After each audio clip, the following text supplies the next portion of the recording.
Désolé, j'ai lancé l'enregistrement.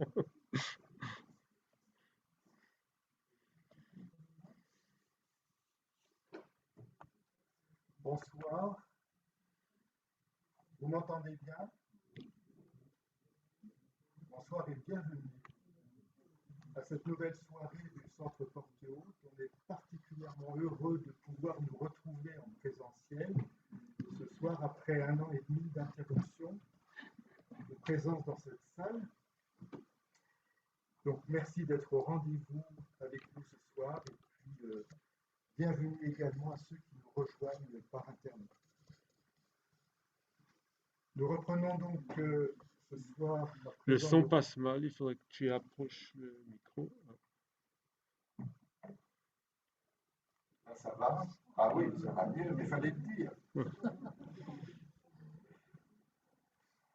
Oui, je disais que nous reprenons donc ce soir nos conférences dont le thème est dédié au sujet des libertés, un sujet ô combien d'actualité, plus précisément donc les libertés en question. Et je reviendrai tout à l'heure sur le détail du programme. Ce soir a lieu notre conférence inaugurale qui se voudrait charnière entre le programme passé et le cycle de conférences à venir. Si le sujet des libertés revient dans les débats, c'est en particulier dans le contexte de la pandémie et des réglementations qui se sont imposées. Et concernant cette pandémie, nous avions, au cours du premier semestre, écouté déjà plusieurs paroles de philosophes, d'anthropologues, d'économistes, de médecins en soins palliatifs, de religieuses en responsabilité, et il manquait une parole politique. Nous avons donc invité ce soir M. Jean Rotner, non pas par motivation politique, ce n'est pas notre mission ici, mais en raison de la place qu'il a occupée dans cette crise. Jean Rotner, vous êtes en effet médecin, urgentiste de formation.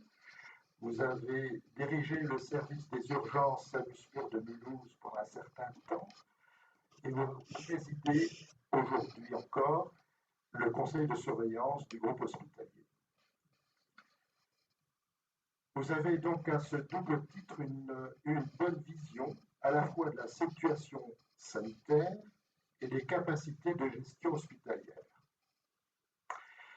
Vous avez aussi été maire de cette ville avant de devenir président de la région et vous aviez à ce titre-là une bonne connaissance des ressources politiques du terrain et des leviers à votre disposition pour décider. Vous avez occupé une place difficile. Mulhouse a été l'un des lieux les plus précocement et les plus durement impactés de France. Et on a aussi en tête l'exemple de cette autre personnalité politique, également médecin de renom, récemment mise en examen pour sa gestion du début de la pandémie. Vous avez quant à vous été réélu pour un nouveau mandat, ce qui prouve la confiance de vos électeurs au décours de cette période douloureuse. Donc nous sommes donc très heureux ce soir de pouvoir vous entendre sur le bilan et sur les leçons que vous tirez de votre expérience. Merci d'avoir accepté cette invitation.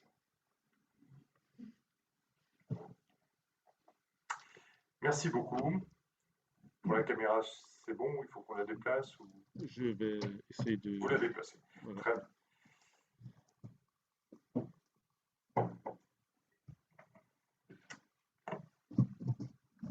Merci pour cette invitation qui me touche particulièrement parce que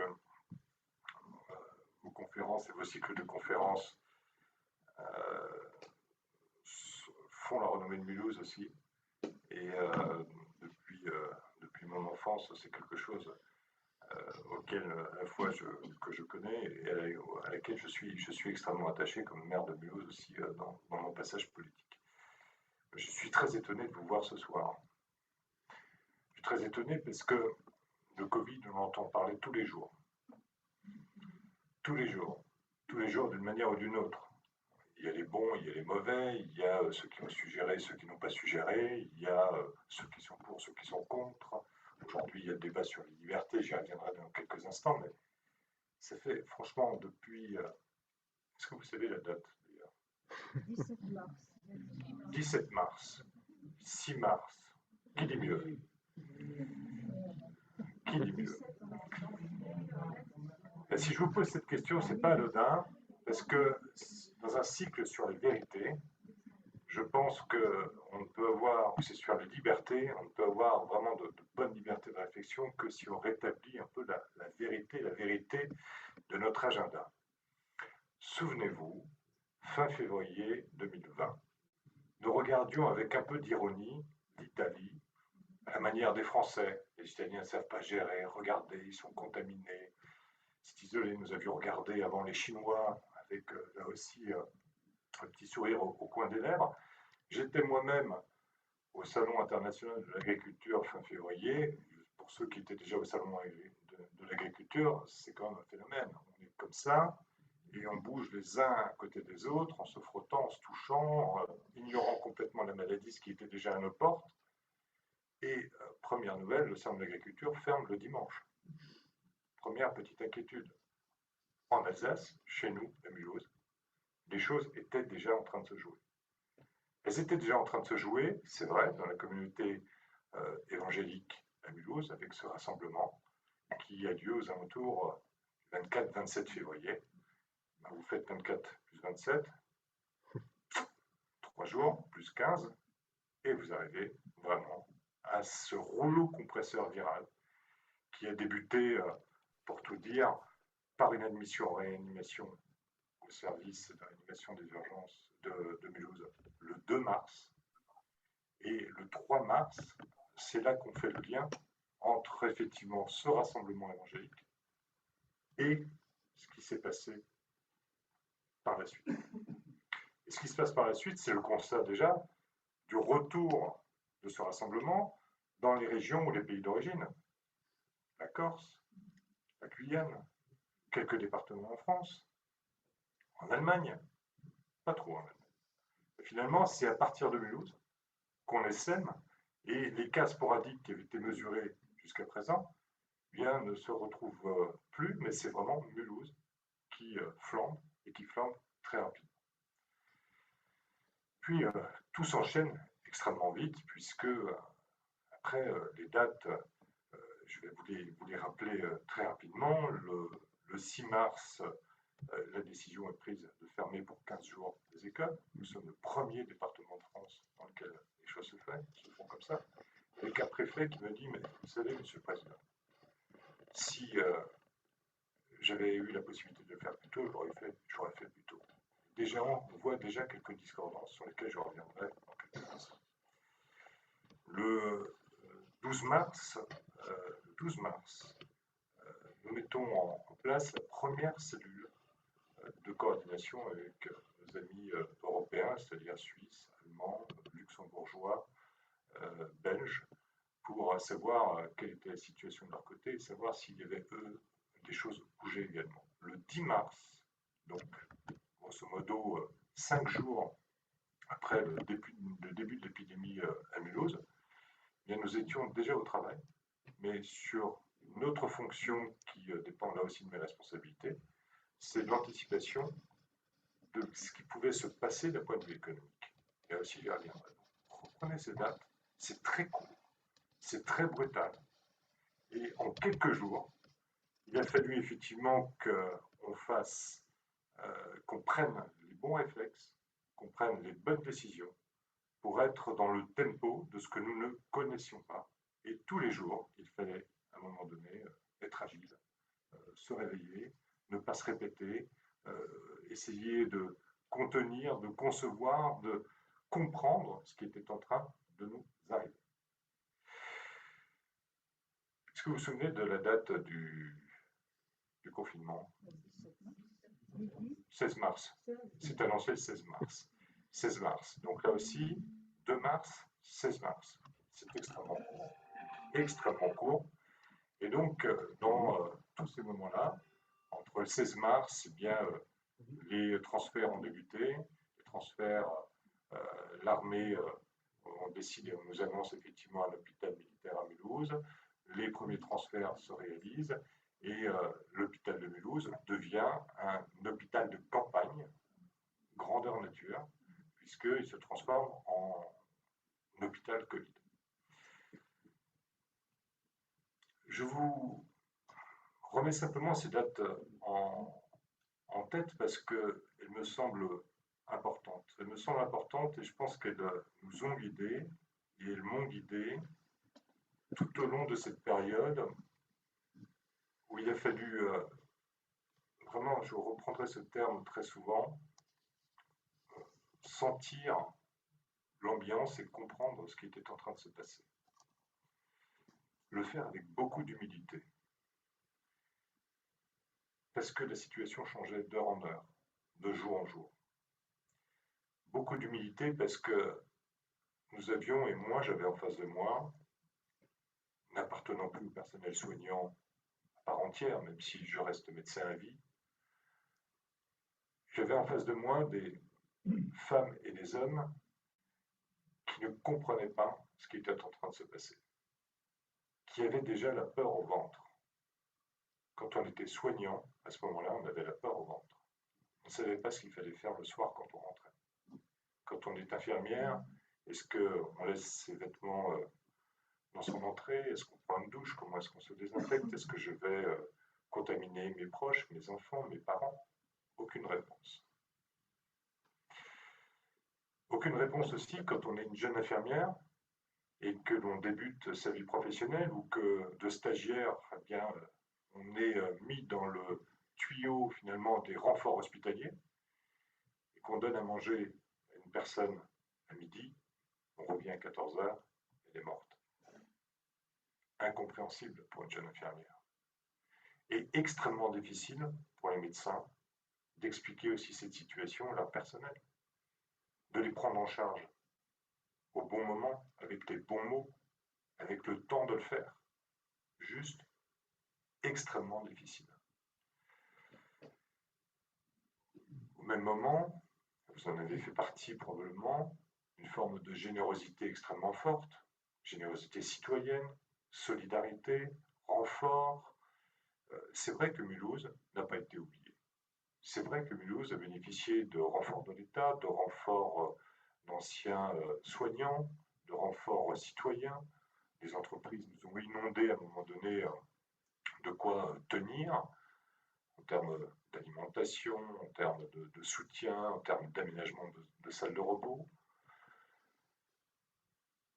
Dans un contexte, encore une fois, où mettant en place, par exemple, une cellule de soutien psychologique, la directrice de l'hôpital me dit un jour, je pense que je vais mettre une cellule de soutien psychologique à la cellule de soutien psychologique. Ça vous montre l'état de détresse simplement des soignants et en même temps, moi j'ai été subjugué par leur capacité d'adaptation, la capacité de faire corps, la capacité d'en parler, la capacité de s'exprimer le plus tôt possible, alors que souvent on a une forme de pudeur, la capacité de transcender ce qui fait aujourd'hui mal à l'hôpital public français, c'est-à-dire parfois des corporatismes, vient de dire on oublie. Et il y a une forme, on vient t'aider. Et qui que je sois et où que je sois, mais je prends ma blouse et je viens te renforcer là où j'en ai, là où l'hôpital en a besoin. Et donc, oui, l'hôpital de Mulhouse d'aujourd'hui ne sort pas indemne de cette situation. Les soignants ne sortent pas indemnes de cette situation. C'est clair. C'est clair, et moi j'ai été vraiment profondément marqué, transformé. Et c'est vrai que j'ai appris cette humilité aussi, même si j'ai eu parfois des paroles fortes, parce qu'elles le nécessitaient, dans mes expressions publiques, toujours avoir une forme de retenue.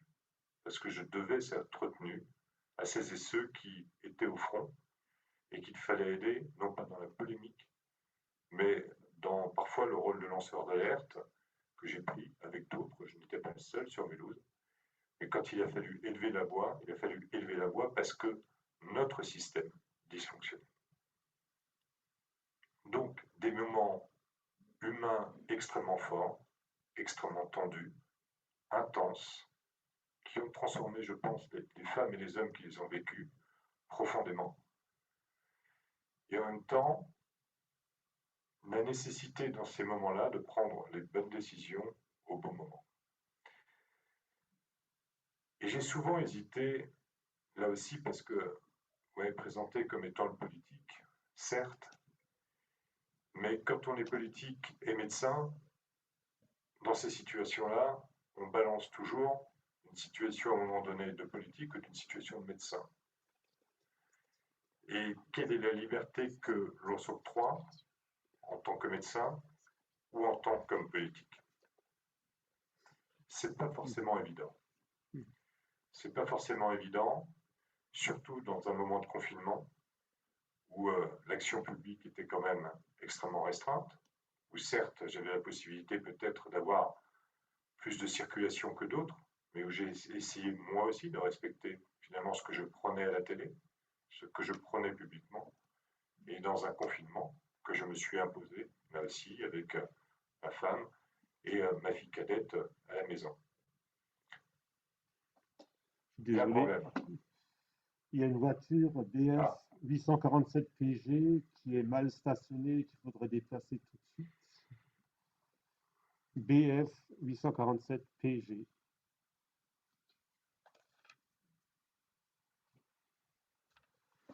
Désolé. Il n'y a pas de problème. Donc, dans ce moment un peu particulier, à la fois de souffrance humaine, de difficultés, et je ne parle pas encore là aussi des victimes du Covid, mais de souffrance vraiment interne à l'architecture hospitalière. Je n'ai pas encore parlé des soignants de ville qui étaient présents aussi à nos côtés et qui, à un moment donné, nous ont alertés aussi collectivement sur leur manque de matériel, les besoins qu'ils avaient. Quand notre ami le docteur Vogt s'exprime fortement et publiquement et qu'il dit je suis au combat sans masque, sans protection, il a raison. Mais on découvre à ce moment-là que certes les médecins n'avaient pas de protection, certes les infirmières n'avaient pas de protection, mais dans un système qui continuait à fonctionner où petit à petit les avocats commis d'office nous ont demandé des protections, les gendarmes nous ont demandé des protections, les policiers nous ont demandé des protections. Et quand on se retournait vers les lieux de production de protection, ben, il n'y en avait pas. Il n'y en avait pas, d'où à un moment donné les décisions que nous prenons et les premières batailles homériques avec l'État à ce moment-là sur le qui fait quoi. Les collectivités n'avaient pas la possibilité en début de crise de commander des masques parce que c'était considéré comme des stocks stratégiques et que nous n'avions pas la possibilité de le faire.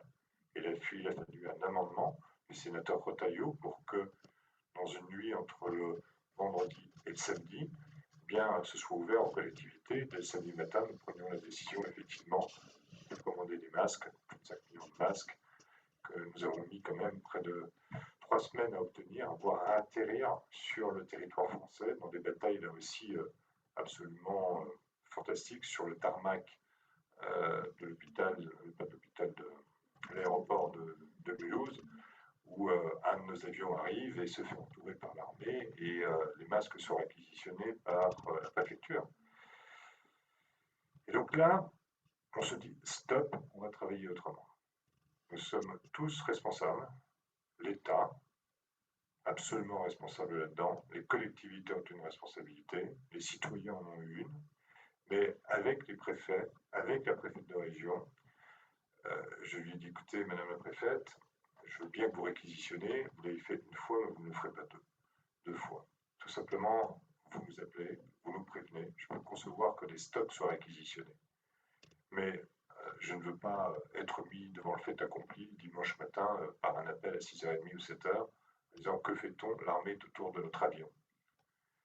La réalité, c'est celle-là. Et cette accumulation finalement de dysfonctionnement fait que, à un moment donné, ça amène le politique que je suis à être plus sur la balance politique que sur la balance médicale. La balance médicale, j'en avais eu besoin pour me rendre compte de la gravité de la situation. En allant réguler, en écoutant, en rencontrant, en comprenant ce qui se passait à l'intérieur de l'hôpital, la balance politique est revenu très vite parce qu'il fallait prendre des décisions, et des décisions fortes d'organisation, de réquisition, trouver des solutions parce que l'État ne les avait pas localement.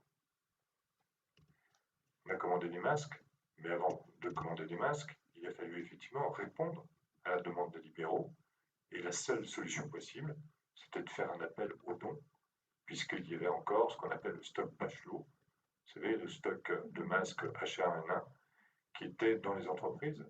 Crédit Mutuel nous en a sorti 70 000 en une fois. C'est un exemple parmi tant d'autres, mais en un week-end, on en a récolté, je crois, 1 400 000. 1 400 000. Et on se tourne vers l'ARS et on dit, voilà, on a 1 400 000 masques. Qu'est-ce qu'on en fait? Eh bien, on a trouvé des solutions. C'est-à-dire que nous, j'ai pris mon téléphone, on a appelé les pharmaciens et on a réparti ces masques vers les pharmaciens de telle à ce qu'ils puissent le distribuer au personnel soignant. C'est comme ça que ça s'est passé. On a pris finalement notre destin en main, même si ce n'était pas dans nos compétences de collectivité, dans nos compétences politiques. Bien compte tenu de la situation, on a pris notre destin en main et on a commencé à raconter cette histoire au quotidien et cette présence politique que vous avez peut-être saisi, compris, du côté en tout cas des acteurs politiques locaux. Situation, vraiment je vous prends des petits exemples, mais à côté de cela, je ne vous parle pas de ce qui était en train de se passer dans les familles, dans les EHPAD, cette difficulté à un moment donné de rentrer dans les établissements, d'être à côté de la personne de la famille touchée par le Covid, l'entrée en réanimation, les décès non accompagnés, l'incompréhension par rapport à une situation sanitaire, la découverte de la gravité souvent de la maladie, les pertes d'amis chers, de proches, toute cette gestion, c'est 30 jours finalement de difficultés majeures. Et ces 30 jours, je pense qu'elles auront marqué le collectif local, comme on dit au Québec, la communauté locale. Souvenez-vous là aussi, je fais simplement appel à vos sens. Souvenez-vous de ces hélicoptères qui passaient jour et nuit. Je reprends souvent l'image du Vietnam, parce qu'à travers les films, à travers ceux qui ont connu le Vietnam, à travers ces hélicoptères qui passaient jour et nuit, ça marque l'inconscient collectif. À travers ces transferts, là aussi, les avions militaires, les hélicoptères militaires, les trains, les TGV, ces parents qui souvent sont éloignés de l'autre côté de la France, bientôt en Allemagne, en Autriche, au Luxembourg, en Suisse, toute la difficulté d'avoir des nouvelles. Tout cela, il a fallu le gérer. Et gérer non pas en politique, mais gérer aussi en tant que simplement acteur public qui écoute, qui comprend, qui décode et qui accompagne.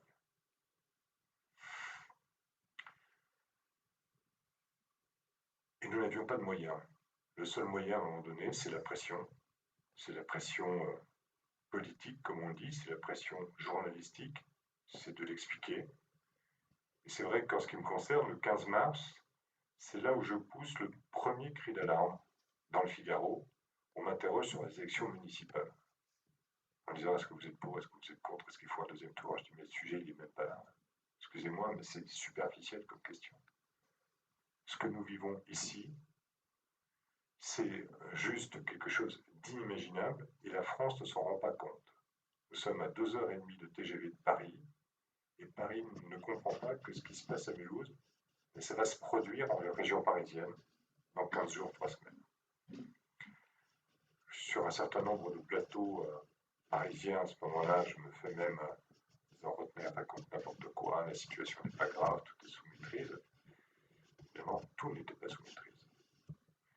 Et donc, à partir de ce premier article dans le Figaro, c'est vrai que c'est un premier cri d'alarme et j'envoie un message aussi directement au président de la République en disant ce qui se passe chez nous, c'est le début d'une épidémie.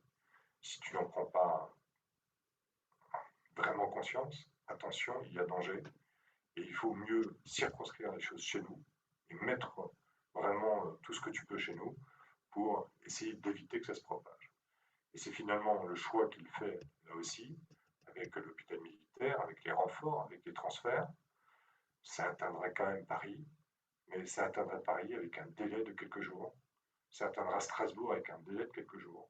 Et ce délai de quelques jours a permis aux établissements hospitaliers bien de s'organiser, de s'équiper, de se renforcer et de faire, à un moment donné, face. Entre le rouleau compresseur viral mulhousien et, on va dire, le TGV progressif qui est arrivé en région Île-de-France, eh bien les choses sont profondément différentes. Je vous raconte tout cela parce que je crois que c'est nécessaire, et je me le fais souvent de relire cette histoire du Covid et de voir quelles sont nos insuffisances, quelles sont nos responsabilités, quelles sont parfois nos faiblesses, nos lâchetés, nos difficultés à dire les choses, parfois notre pudeur aussi à les exprimer. Et je me suis, en tout cas en ce qui me concerne, souvent posé cette question de l'équilibre entre mon rôle de médecin et mon rôle de politique. C'est pas simple. C'est pas simple entre même publiquement prendre une position où on essaie de protéger, quand on est médecin, le corps, la situation sanitaire, la situation individuelle, et une situation politique, on doit prendre la décision à la fois d'avoir une protection individuelle et une protection collective. C'est pas évident. Cette balance, elle n'est pas simple. Elle n'est pas simple et elle est source souvent, en tout cas pour moi, d'interrogations, de questions, de situations exceptionnelles. Et je pense que mon expérience de médecin urgentiste m'a beaucoup servi dans ces moments-là. Parce que la médecine d'urgence a un avantage, c'est qu'elle apprend à essayer d'avoir le coup d'avance, à anticiper. Quand un phénomène s'auto-entretient, et vous savez, c'est la boule de neige qui commence à rouler, elle est toute petite au début, ensuite elle prend de plus en plus de neige, à un moment donné, il faut casser ce système. Et prendre du recul par rapport à une situation, et être parfois lanceur d'alerte, être organisateur, être en capacité d'anticiper et de dire là aussi, il faut qu'on fonctionne de manière différente. Il faut faire le pas de côté pour lire la situation de manière différente. Et durant toute cette crise, c'est, je crois, ce que certains et certaines sont présents dans la salle, c'est ce que nous avons essayé de faire. C'est vraiment de ne pas rentrer dans la polémique, de ne pas rentrer dans la critique facile. Et je regrette, moi, aujourd'hui, que nous soyons arrivés à une situation où la parole médicale n'est plus respectée. La parole médicale n'est plus respectée parce que depuis maintenant, bien début mars 2020, sur les plateaux télé, vous voyez des équipes s'affronter, des avis et des contre-avis être donnés, du conseil scientifique jusqu'à l'avis éclairé de Michel-Édouard Leclerc. Tout le monde donne son avis. Tout le monde donne son avis sur cette Covid, et il n'y a qu'une chose qui compte pour moi, c'est la science, la médecine, la vérité des études, et c'est pas ce que l'on pense, ce que l'on croit supposer. Et j'ai essayé en tout cas, moi, de prendre la parole toujours avec ce détachement-là, et ce que m'avaient appris finalement mes maîtres, c'est-à-dire à reposer la médecine sur la science, et peut-être la politique sur de l'organisation, sur de l'accompagnement, sur une vision plus globale, surtout une vision d'action et de construction. Et je pense que c'est peut-être aussi ce qui m'a sauvé et ce qui m'a évité la facilité. Alors vous m'avez entendu avoir un mot très fort et une phrase très forte, c'était le 4 janvier de cette année, où effectivement, sur un plateau de télé, je crois irrité parce que nous vivions depuis la trêve de Noël, en termes de vaccination, j'ai eu ces mots forts que qui ont fait réagir, dire que la vaccination, le 4 janvier, c'était un scandale d'État. Nous étions 52e au monde, derrière le Costa Rica, en termes de vaccination. Là où, depuis le mois de novembre, le ministre de la Santé me disait, fin décembre, il y aura 2 millions de vaccinés, nous étions, je crois, à 5 000, au maximum. Et ça n'avançait pas. Et le président de la République lui-même avait déjà pris la parole 2 fois en disant il faut qu'on aille plus vite, ça ne va pas. Et prendre la parole à ce moment-là de manière forte, c'est ma responsabilité à la fois de médecin et d'homme politique qui, cette fois-ci, bien, font face les deux l'un avec l'autre, tout simplement parce que la vaccination est un médicament. Que le vaccin sorti, disponible, est la seule issue possible, que l'on le veuille ou non, bien à une sortie de crise progressive. On a vu que la vérité de janvier n'est plus la vérité d'aujourd'hui. Que même vacciné, bien, votre immunité diminue et que vous êtes en capacité, compte tenu de la mutation du virus, éventuellement, bien, de refaire une forme atténuée de la maladie. Tout cela évolue, tout cela nous ne le savions pas, mais à un moment donné, là aussi, il faut prendre des paroles et des décisions fortes face à un système où il fallait redonner confiance aux Français. Et il y avait une discordance entre le sentiment de ce que j'entendais à Paris, où on me disait mais les Français ne veulent pas se faire vacciner, et ce que je sentais sur le terrain, où on me disait quand arrive la vaccination. Et donc là aussi, il y a une prise de parole de ma part, qui est une prise de parole forte, une prise de parole où je prends ma liberté politique, au sens noble du terme, de dire il y a un sujet, il y a un problème, nous n'avançons pas assez rapidement. Je me suis brouillé avec le Premier ministre depuis, mais c'est comme ça. Ça ne lui a pas plu, il m'en tient toujours rigueur, et je crois que ça a moins fait avancer les choses, et ça a permis de remettre la vaccination vraiment au sens opérationnel, bien dans le débat, et de faire avancer en tout cas la situation. Là aussi, je n'étais pas le seul, et je ne sais certainement pas dû simplement à ma prise de parole.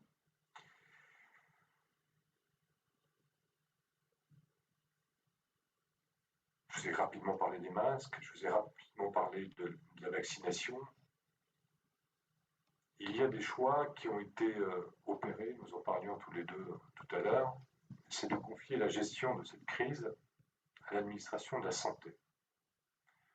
Je pense, et je l'ai dit aussi quand j'ai été interrogé par les commissions d'enquête du Sénat et de l'Assemblée, que c'était une erreur, que c'était un choix qui nous a nui. Le ministère de l'Intérieur sait gérer les crises en proximité. Le ministère de l'Intérieur a les ressources en proximité.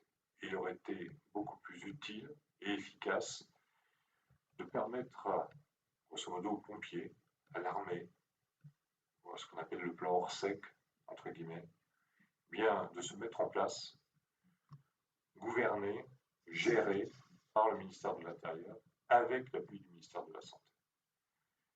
Nous avons eu affaire à une administration, et ce n'est pas vis-à-vis de personne quand je dis cela, mais à une administration qui était une administration de gestionnaires, une administration de personnes qui gèrent aujourd'hui la comptabilité, les budgets hospitaliers, qui gèrent un peu le médico-social, qui gèrent un peu la médecine de ville, mais qui n'est pas habilité dans son expérience, n'a aucune expérience de la crise sanitaire.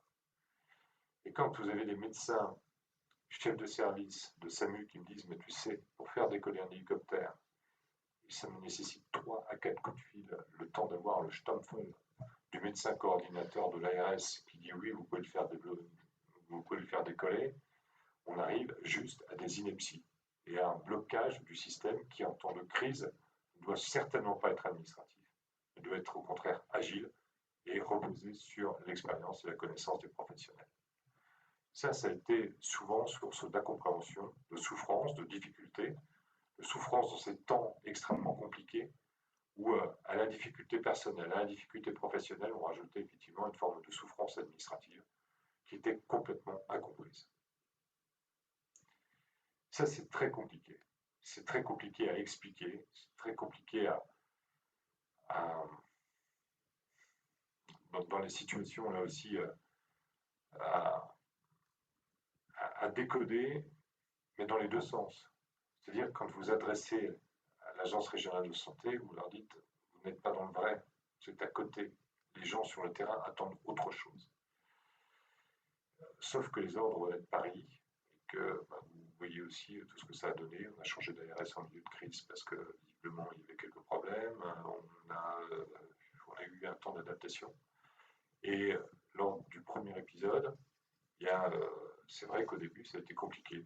Lors du deuxième épisode, septembre l'an dernier, retour d'expérience, l'ARS avait appris, il savait ce que c'était une crise. Et c'est vrai, il faut le dire, les choses se sont passées de manière, là aussi, complètement différente. Voilà pour ces expériences. Je reviendrai dans le débat, si vous le souhaitez, sur ces quelques exemples, mais je me devais, je crois, de vous les redonner, de vous les resituer dans cette histoire extrêmement compliquée qui dure et qui risque encore de continuer. Nous sommes au 4e épisode, il n'est pas exclu que nous n'en connaissions pas un 5e ou un 6e de manière différente, de manière atténuée. Vous avez vu aujourd'hui que l'Agence européenne du médicament autorise la 3e injection chez les plus de 18 ans. Ça veut dire qu'on va rentrer dans une nouvelle phase là aussi de rappel et de vaccination. Et en même temps, ça a été tout le débat qui nous agite maintenant avec cette liberté de choix, cette liberté qui est un droit pour beaucoup de Français qui, quand même en nombre relativement limité, ont décidé de ne pas se vacciner. C'est effectivement un droit. Mais moi, j'ai dit clairement aussi, depuis le début, que c'est un devoir et une obligation pour le personnel soignant de se faire vacciner. C'est juste normal. Quand on est soignant, quand on travaille à l'hôpital, quand on est embauché, on a une liste de vaccins qui sont obligatoires. Et face à une crise de ce type-là, je pense que la responsabilité individuelle ou le droit individuel ou la liberté individuelle doit largement s'effacer sur la responsabilité collective qui doit être mise en avant. La liberté collective, ça veut dire quelque chose. Ça veut dire qu'on travaille pour les autres.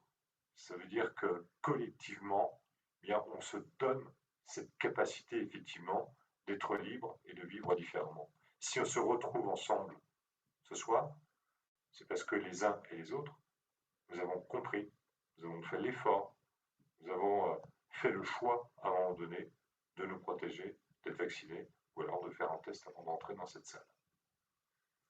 Cette responsabilité-là, et là aussi, il faut avoir le courage de l'énoncer.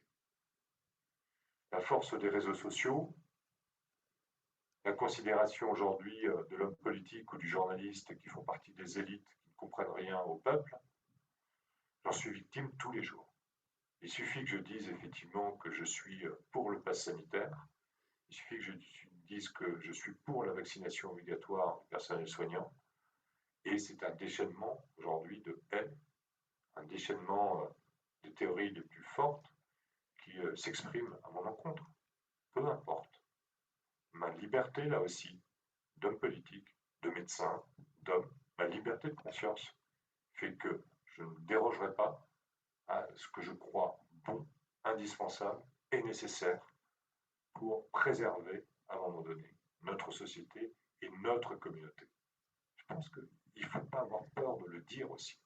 Il ne faut pas avoir peur de l'affirmer. Il ne faut pas avoir peur, là aussi, de rentrer en contradiction avec celles et ceux qui entretiennent aujourd'hui toutes les théories les plus inimaginables possibles par rapport à cela, par rapport à ce que c'est l'ARN messager, par rapport à ce que le pass sanitaire peut engendrer comme difficulté. Moi, ça ne me dérange pas de montrer mon téléphone et le fait que je sois vacciné quand je rentre dans un restaurant. Ça ne me dérange pas quand je fais un chèque de montrer ma carte d'identité pour prouver qui je suis et pour qu'on note éventuellement mon numéro de carte d'identité derrière le chèque. On était tous habitués à cela. Mais là, sous les prétextes à un moment donné de liberté collective, de liberté individuelle, de choix de société, on remet tout en cause. Et c'est bien aussi, je crois, quand je regarde le contenu de votre programme, et de votre cycle de conférences. Ce qui m'interroge depuis le début de cette crise, c'est finalement ces affrontements, cette impossibilité de communiquer, cette difficulté d'avoir des lieux de confrontation. Pas des lieux où on se fait la guerre, mais des lieux où, à un moment donné, on est en capacité d'opposer nos arguments les uns aux autres. J'attends en tout cas tout à l'heure que vous fassiez de même si, dans mes propos, à un moment donné, je ne suis pas forcément en phase avec vous, tant mieux. Un cycle de conférences comme le vôtre, c'est un cycle dans lequel on vient se confronter aux idées des autres, on vient apprendre, on vient écouter, on vient finalement s'imprégner pour un progrès à la fois personnel et un progrès collectif. Et ça, on l'a oublié. Pendant la crise, c'est des choses qui ont disparu de manière assez rapide, je trouve. Le confinement a certainement été la cause, mais nous sommes confrontés aujourd'hui à des formes de fractures personnelles et des fractures de société extrêmement fortes. Et nous ne sommes qu'au début, et j'en suis persuadé. Il y a aujourd'hui dans nos populations, quelles que soient les populations, ce n'est pas forcément les populations dites les plus fragiles, partout, chez les jeunes, chez les anciens, chez ceux qui travaillent, chez ceux qui n'ont pas de travail. Il y a un besoin aujourd'hui. Enfin, moi, je le vois, les gens se confient assez facilement avec moi là-dessus. Il y a de véritables fractures personnelles, des souffrances engendrées par ce que nous venons de vivre. Je le dénote encore à chaque rentrée scolaire. La rentrée de l'an dernier, qui était encore limitée en nombre par rapport au nombre d'élèves et aux professeurs, pendant chaque fois que je visitais un lycée, les lycéens ne me racontaient pas ce qu'ils étaient en train de vivre, ils me racontaient ce qu'ils avaient vécu pendant le confinement. Les difficultés, les problèmes à la maison, le fait d'être seul, d'être isolé pour certains. La souffrance étudiante et le quart-monde étudiant qu'a révélé cette crise, c'est quelque chose d'extrêmement fort. On mettait ça un peu sous le tapis. Aujourd'hui, c'est vraiment un sujet dont on se saisit très fortement, en tout cas dans notre action publique. Les souffrances intrafamiliales sont là et sont exprimées là aussi de manière très forte et très présente. Et donc, ça nous réinterroge sur notre rôle politique, notre rôle d'action publique. Je vous ai dit tout à l'heure que dès le début mars, le 10 mars, nous réunissions avec la préfète les acteurs économiques. Ils disaient attention, on va être en danger. Et on a vécu quelque chose là aussi d'exceptionnel, et qui se poursuit d'ailleurs. C'est-à-dire que pendant le confinement, on a avec plus de 800 acteurs, grâce à la visioconférence, à Zoom, à Teams, tous ces éléments-là qu'on a découverts, bien, nous avons créé et écrit le plan de relance économique de la région, avec l'État. Nous sommes la seule région à l'avoir fait. Nous l'avons fait à distance, en disant voilà ce que nous gardons, voilà ce que nous considérons comme étant utile, et on se repose encore aujourd'hui sur cette stratégie qui a été écrite à ce moment-là, et qui est destinée justement à nous permettre de rebondir d'un point de vue économique. Et heureusement que nous l'avons fait, parce qu'entre le prix des matières premières, la difficulté de recrutement aujourd'hui, les investissements, la nécessité d'innover, la nécessité de ne pas perdre effectivement notre place et notre rang dans l'économie mondiale, bien, ça se joue au quotidien, juste à côté de chez vous. La relocalisation, elle est en train de s'opérer. J'ai fait un aller-retour à Troyes aujourd'hui. C'est pas parce que ça m'amuse d'aller à Troyes, mais c'est parce que vous avez une entreprise comme Petit Bateau qui un des fleurons de notre économie textile, qui a compris cela, qui investit, qui forme, qui innove. Et mon rôle de président de région, c'est naturellement d'aider ces entreprises et surtout d'aller transmettre ce message, qui est de dire continuez parce que sinon les fractures vont être là, continuez parce que sinon ce chômage de longue durée qui nous frappe tant, eh bien, va se poursuivre, continuez parce que sinon, au-delà de ce que nous avons connu d'un point de vue sanitaire qui nous a déjà tellement touchés, bien va encore être plus, je dirais même, enfin, encore beaucoup plus fort dans son intensité parce qu'il y a une crise sociale qui va arriver. Petit aparté sur, je sais que vous allez l'aborder, le vécu de l'intérieur. On peut dire que l'Europe ne semble pas avoir marché dans cette crise. L'Europe institutionnelle a mis du temps à se mettre en place. L'Europe de la proximité, de l'amitié et de la bonne connaissance a été opérationnelle dès le 12 mars. Le 12 mars, nous étions déjà en relation, j'étais en relation avec mes homologues suisses, allemands, luxembourgeois et belges. Et depuis toutes les semaines, nous continuons, sous l'égide de la préfète, bien à gérer cette crise au quotidien. D'un point de vue sanitaire, mais aujourd'hui, c'est comment est-ce que l'on gère la crise économique qui parfois semble se profiler. Elle est quand même là, elle est sous-jacente et les signaux faibles sont bien présents. Et dès le 12 mars, nous avions engagé ce dialogue. Et 15 jours après, on assurait les premiers transferts vers l'Allemagne, vers la Suisse, l'Autriche, le Luxembourg. Je dis ça parce que de parler de confrontation, on a aussi vécu des moments extrêmement difficiles. La fermeture des frontières, décidée par l'Allemagne, qui n'avait pas du tout vécu la même phase que nous, a été très mal vécue à certains endroits. On a vu réapparaître des agressions, des injures, des choses vraiment, quand vous savez, vous avez un ministre de l'Intérieur d'un land qui dit chaque Allemand, chaque Français repoussé, c'est un Allemand sauvé. Là, on trouve la liberté de dire les choses en disant ça, c'est pas acceptable. C'est pas acceptable. Et les Allemands, petit à petit, l'ont compris. L'ont compris en disant il faut qu'on vienne, là aussi, se positionner à côté de la France et à côté principalement de l'Alsace et de la Moselle pour venir au secours de ce qui était en train de se passer. Et tous les Länder allemands, sauf un pour une raison technique, ont accepté de prendre des patients venus de France. Je suis allé les remercier d'ailleurs le 14 juillet de l'année passée à l'ambassade de France de Berlin. C'était un moment assez particulier de fraternité entre nos deux pays, mais qui s'était concrétisé quelques semaines avant aussi par un appel de Wilfried Kretschmann, qui est le ministre-président du Bade-Wurtemberg, qui est un homme extrêmement populaire, élu chaque fois de manière brillante, un vert, et qui m'appelle un jour. Vous savez, Wilfried Kretschmann, même quand vous êtes en entretien, c'est jamais plus de 20 minutes. L'entretien a duré 1h15 par visio. Et pour lui, c'était important de me dire, j'ai un regret, nous n'avons pas compris la situation et nous sommes arrivés trop tard.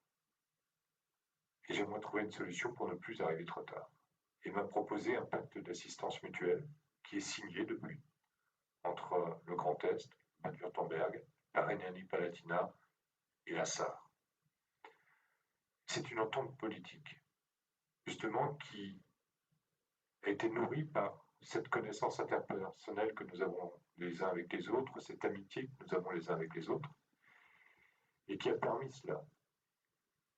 Mais qui a été, j'ai proposé de signer ce document à l'administration française, qui a refusé. Qui a refusé parce qu'il était trop engageant. Et là aussi, c'est... Enfin, je finirai là-dessus avant de vous céder la parole. Ça montre que, finalement, dans cette crise, la grande leçon pour moi, c'est quand l'humain est passé avant l'intérêt particulier, avant l'intérêt collectif, avant les problèmes de logistique, avant les problèmes politiques, on arrive à faire vraiment de grandes choses. Et je regrette aujourd'hui que l'ARS n'ait pas signé ce document, mais ça ne nous a pas empêché de le signer. Moi, j'ai gardé ma liberté de politique en disant, même si ce n'est pas de ma compétence directe, bien le jour où il se passera la même chose en Allemagne, je ferai tout pour être au rendez-vous comme eux ont été au rendez-vous pour la France. Et le jour où il se passera de nouveau quelque chose en France, je suis sûr qu'ils seront là aussi à nos côtés pour nous aider.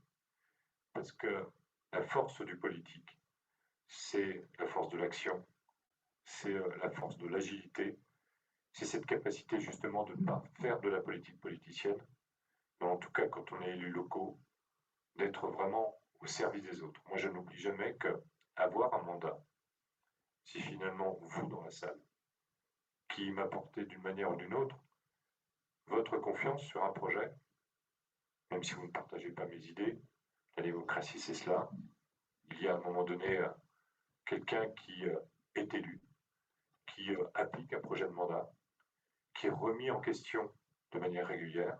C'est ça la beauté de la démocratie, c'est le risque aussi du politique, mais le faire, je crois, avec humanité, avec proximité, avec cette sensibilité de l'écoute des autres, ça transforme en tout cas mon action quotidienne, ça transforme cette capacité de réagir de manière différente, de ne pas être dans le sensationnel, mais de garder justement cette liberté d'expression, cette liberté d'agir, cette liberté surtout de servir.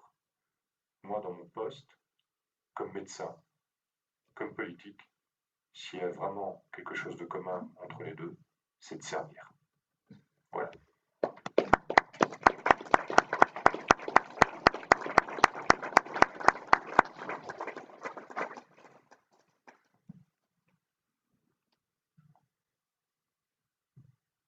Un grand merci pour votre exposé qui a éclairé la part du médical, la part du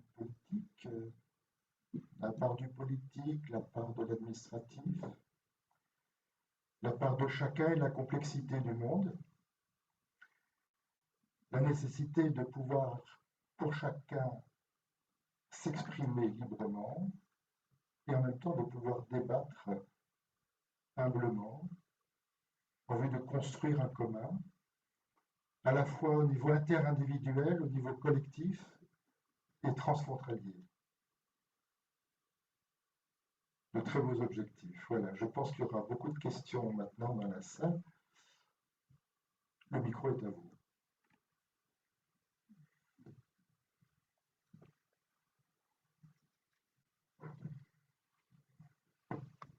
Oui, bonsoir. Vous avez souligné que la difficulté que vous avez eue à vous faire entendre par les autorités tout au début de cette crise, vous avez aussi souligné qu'on était dans l'inconnu. Et j'aurais aimé connaître votre position sur maintenant cette espèce de chasse aux sorcières et la mise en examen justement des politiques qui étaient aux affaires à l'époque. Est-ce que tout ça est justifié?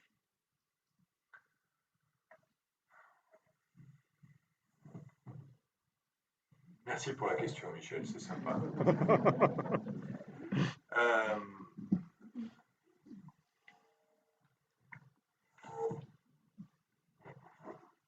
Il est évident qu'en tant que politique, on se doit une forme de transparence, on doit une forme de probité, on doit une forme d'efficacité. Je fais une rapide digression. La transparence, c'est normal. Transparence financière, mais aujourd'hui, à chaque changement de mandat, à chacune de mes situations qui changent, à chaque situation qui change de la part de ma femme, je suis obligé de faire une déclaration à la haute autorité de la transparence de la vie publique. Chaque fois. Il y a des moments où c'est usant, en disant oui, faisons les choses dans les règles, certes, mais mon épouse n'a pas demandé à voir exposer son patrimoine. Elle est obligée aujourd'hui de le faire. C'est moi qui fais le choix de faire de la politique. Mais je vous explique ça parce qu'on est dans une sorte de système où aujourd'hui, les hommes publics, politiques, maintenant mon directeur général des services, mes collaborateurs directs, doivent tous déclarer effectivement leur patrimoine. Et à chaque évolution de patrimoine, le signaler. Bon, c'est pesant, mais il faut le savoir. Et pour un certain nombre d'entre nous, c'est public. Bon. Et donc, on est dans ce phénomène, boule de neige, aujourd'hui, où les politiques doivent justifier, finalement, leurs actes. Moi, j'ai une fiche ici, un mémo synthétique, de tout ce que j'ai fait pendant la crise. C'est pas pour rien. C'est finalement se dérouler, ce mode archive, nous y arrivons, par crainte, effectivement, à un moment donné, d'un recours et d'une action judiciaire. Je trouve que parfois ça va trop loin. Agnès Buzyn à l'époque, Édouard Philippe, Olivier Véran. Alors, il y a l'histoire des masques. Un jour on disait il ne fallait pas en porter, 2 jours après il faut en porter. Il y a les affaires. Enfin, il y a des réalités aussi à un moment donné. La France, enfin, on le sait maintenant, la France n'avait plus de masques. On le sait. Est-ce que c'est Édouard Philippe qui est responsable de cette situation?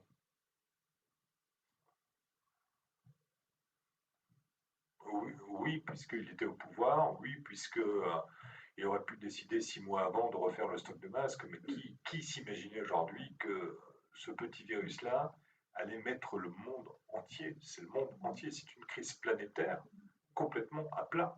C'est pas une crise française, c'est pas une crise européenne, c'est une crise mondiale. Et c'est d'où la difficulté d'ailleurs de la résoudre.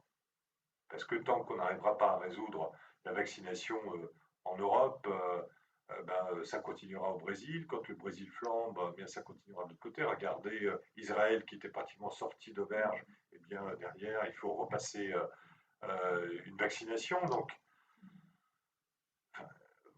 et on apprenait de jour en jour.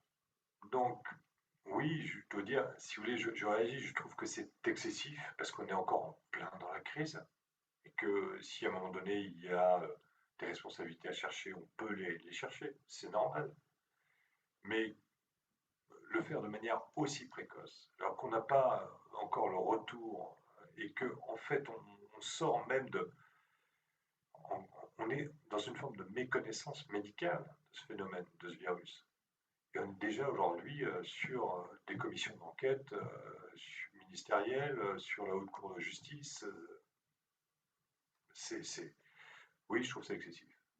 Je trouve ça excessif. Je crois que là aussi, il faut garder modération. Il faut pas mettre les gens au pilori.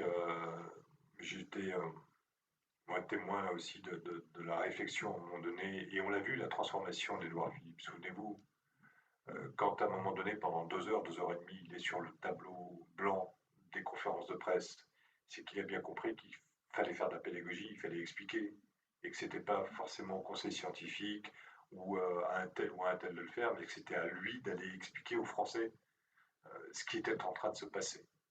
Et on a eu une fois une très longue discussion, il était à Strasbourg pour rencontrer là aussi les présidents de région, on l'a fait en visio, et à midi, il nous expliquait ses doutes et ses interrogations, et le fait que sur un certain nombre d'éléments, il n'avait pas de solution ou il n'avait pas la réponse, et que la difficulté, c'est la gestion du temps.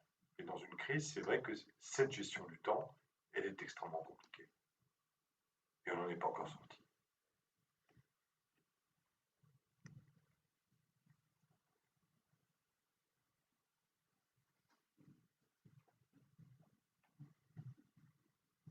Oui, Monsieur Rodner, comment expliquez-vous que Mulhouse, qui a été le point de départ, ou l'un des points de départ, mais le principal sans doute, de l'épidémie, soit aussi maintenant le noyau dur d'une protestation contre le vaccin et contre le pass sanitaire, avec les mêmes personnels qui ont été aux premières loges et qui ont vu aussi les dégâts de cette pandémie?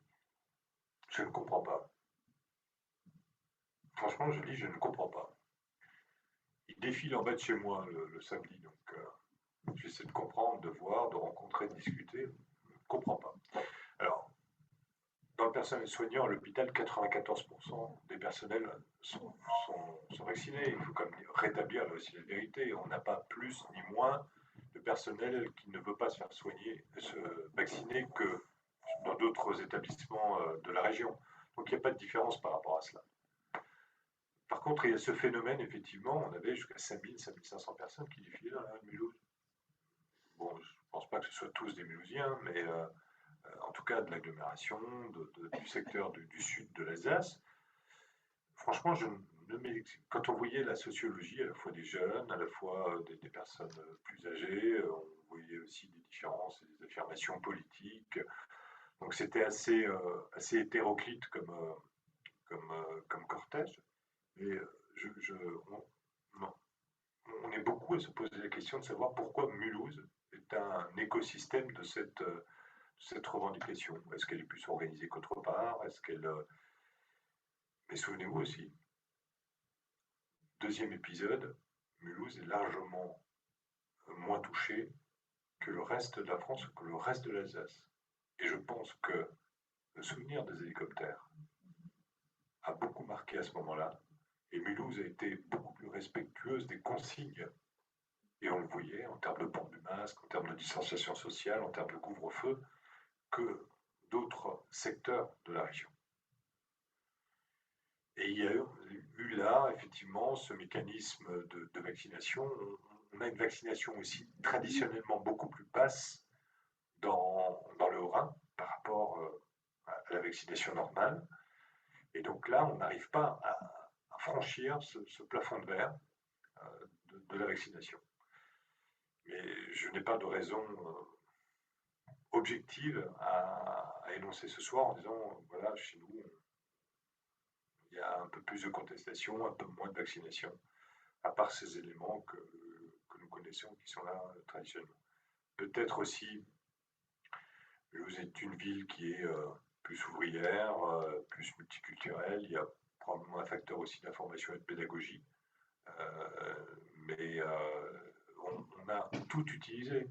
On est allé vers, il y a eu des vaccibus, on a vacciné sur, Henri pourrait en témoigner, là aussi, on est allé vraiment vers tous les publics, quels qu'ils soient, pour essayer justement de leur permettre d'avoir cette vaccination.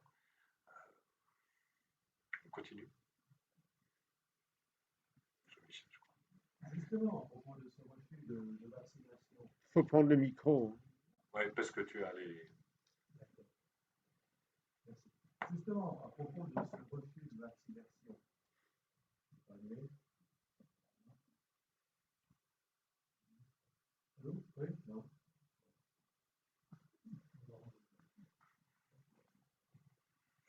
Oui, merci. À propos de ce refus de vaccination, sous prétexte de privation de liberté, n'y a-t-il pas un aspect politique dans ce refus? Tout simplement. N'y a-t-il pas un phénomène assimilé gilet jaune? Je ne sais pas s'il est gilet jaune, hein. Il n'est pas trop gilet jaune. Il est plutôt, à un moment donné, c'est la conspiration internationale, du révisionnisme, Florian Philippot qui refait du pognon et de santé financière sur, à un moment donné, on va dire, les petites gens crédules. Hein. Je dis les choses comme je les pense. Tellement ça me heurte, et pour en avoir parlé avec lui, et pour m'être affronté avec lui là-dessus, en lui disant enfin, son mouvement et ce qu'il fait en France, je trouve ça, c'est un gars intelligent, et il le fait de manière complètement raisonnée. Et donc il a là, je trouve, il faut condamner ce genre d'attitude. Oui, il y a une utilisation politique par certains, effectivement, de ces mouvements-là. Oui, on cherche à déstabiliser à un moment donné une société par ces mouvements-là. Et donc ça aussi, il faut le dénoncer. Et c'est contesté. Il faut vraiment le contester. Et il ne faut pas se laisser faire.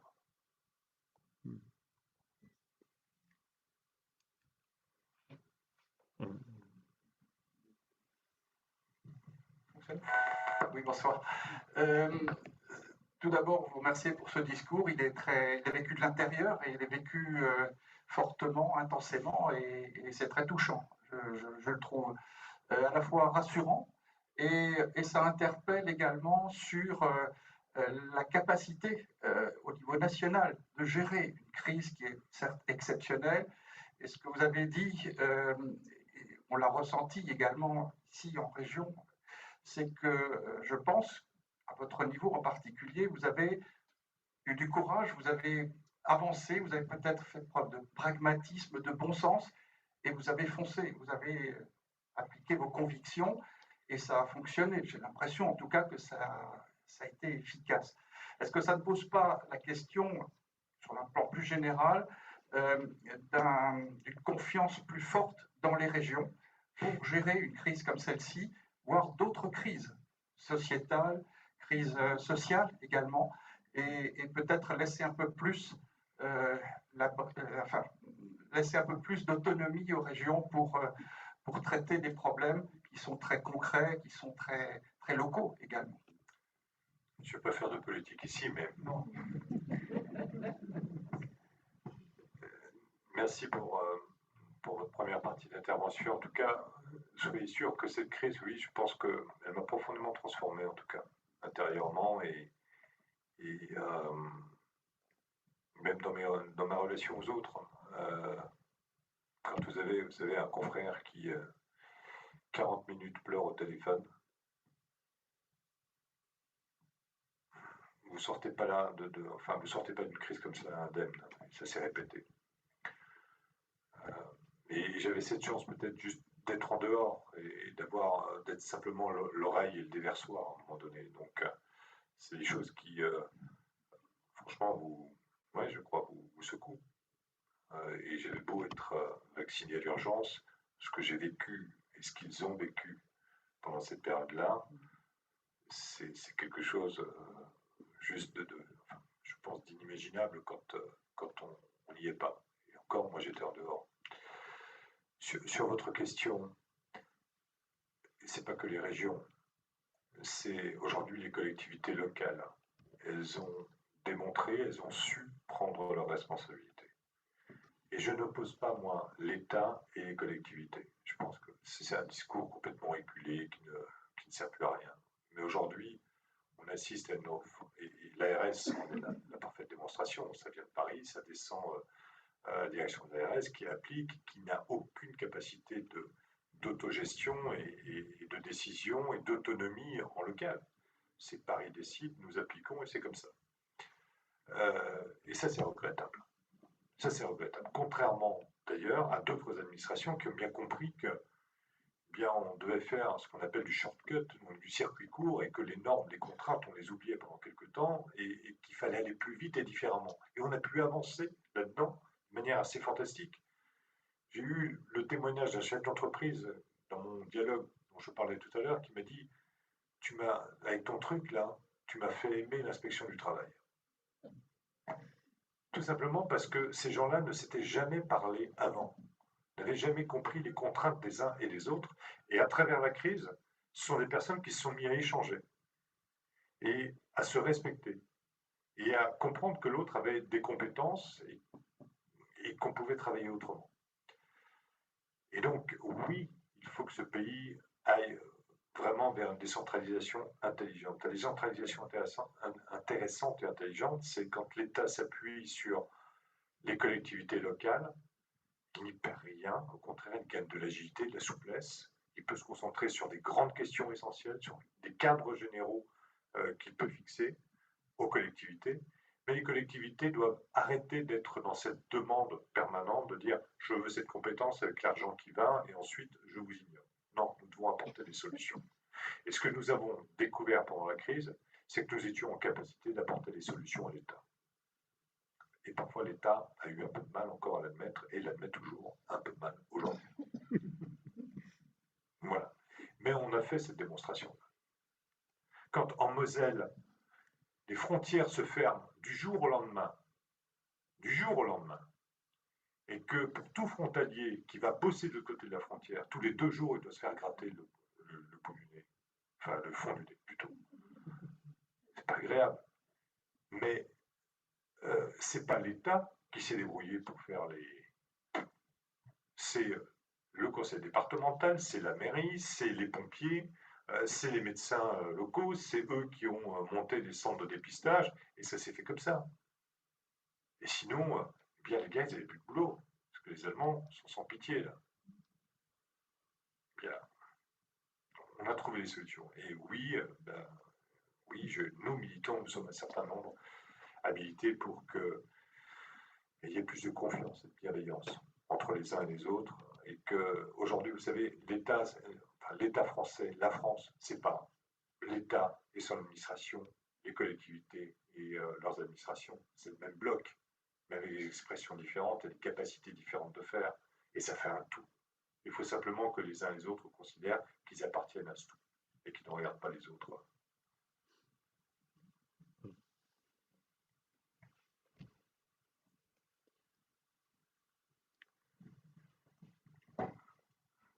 On a eu l'impression, on n'a pas eu l'impression, il y a eu dans l'hôpital et un peu partout dans les services de soins, une capacité d'entreprendre et de se trouver des nouveaux modes de fonctionnement qui a été extrêmement positive. Est-ce que tu n'as pas l'impression que en fait les choses se sont un peu refermées, qu'on on est retombé dans le même fonctionnement qu'avant? Et j'aimerais même dire que pour les soignants, on a applaudi, on sonnait les cloches, mais en fait, on n'a pas l'impression que les soignants se sentent réellement reconnus dans ce qu'ils ont fait. Il n'y a pas l'abord, on n'a pas l'impression que ce chantier de la santé qui devrait se faire urgemment est en cours. Et je pense que c'est quand même aussi un des éléments de déception. Et je pense quand on a dit que c'était les soignants qui devaient être vaccinés, qui devaient montrer leur passe, et seulement eux, au départ, moi, je crois que ça s'est aussi heurté à l'impression de dire, oh ben oui, avant on était bon, on y allait sans masque, maintenant si on n'a pas le pass, eh ben, on se fait virer. Et je ne sais pas pourquoi, par exemple, on n'aurait pas décidé que la vaccination, comme toutes les vaccinations en France actuellement, était obligatoire pour tout le monde, et voilà. Donc en fait, il y a deux questions. Oui, pardon. Je peux compléter. Voilà. Donc, il y a quelqu'un qui a écrit aussi sur le Zoom, face aux personnes qui manifestent pour le vaccin, le pass sanitaire, pensez-vous qu'il faut rendre la vaccination obligatoire ou poursuivre le maintien du pass au-delà du 15 novembre dans les mêmes conditions qu'actuellement? Ça rejoint un peu. Oui, vaccination obligatoire ou pas, c'est la rigueur, c'est la même chose. Voilà, aujourd'hui on a le pass ça veut dire qu'on est vacciné, ou alors on a son test, ça veut dire qu'on est présumé sain. Moi je ne suis pas forcément pour le tout obligatoire. On pouvait compter à un moment donné sur Henri l'a dit, cette forme d'énergie qu'on a ressentie à un moment donné. La vaccination a démarré, et elle concernait tout le monde, et tout le monde avait envie de se faire vacciner. Souvenez-vous comme on râlait contre Doctolib, il n'y avait pas de place, ou alors on était à deux, on commençait pour le premier, et le temps d'arriver au deuxième, on était déjà 2 jours plus tard. On a tous vécu ça. Et un jour, on a vu les plages se rendre de plus en plus disponibles. À un moment donné, on n'a plus eu besoin de Doctolib, on pouvait venir quand on voulait, et puis